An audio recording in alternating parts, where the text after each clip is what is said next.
বড় বড় বন্ধু দেশের সঙ্গে যে আমাদের সম্পর্ক দৃঢ়তর করার জন্যে উনি ওনার কমিটমেন্ট আছে এবং বন্ধু দেশে তো উনি নিশ্চয়ই যাবেন।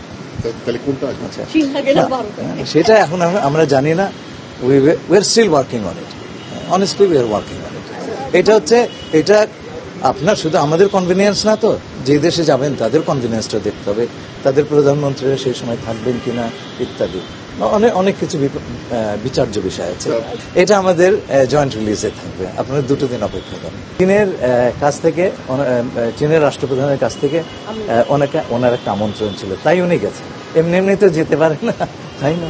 চীন আমাদের অত্যন্ত গুরুত্বপূর্ণ এক বন্ধু দেশ, যার সঙ্গে আমাদের স্ট্র্যাটেজিক কোঅপারেটিভ পার্টনারশিপ, সেই পর্যায়ে আমাদের সম্পর্ক। এবং এই আমাদের নতুন সরকারের তরফ থেকে এটা হচ্ছে চীনের প্রথম সফর।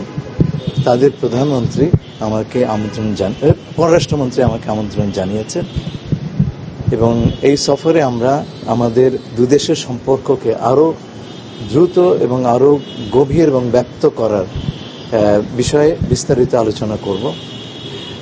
ইতিমধ্যে আমরা চীনের সাথে বিভিন্ন ক্ষেত্রে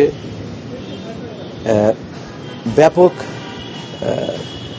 পারস্পরিক সহযোগিতামূলক প্রকল্প এবং কর্মকাণ্ডে জড়িত রয়েছি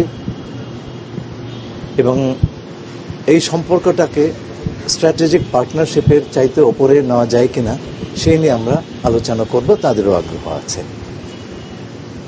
আপনি তিস্তার কথা বললেন, অবশ্যই তিস্তার কথা হবে, অবশ্যই। এইটা আমাদের সেই অঞ্চলের মানুষের মরণ বাঁচানোর বিষয়। তারা ডাক দিয়েছে জাগো বাহে, সেই ডাকে যদি আমরা সাড়া না দিই তাহলে পরে আমরা আছি কেন? এটা আমাদের মাননীয় প্রধানমন্ত্রীর অঙ্গীকার সেই অঞ্চলের সমস্যা সুরাহা করার, এবং এটা আমাদের সরকারের অঙ্গীকার।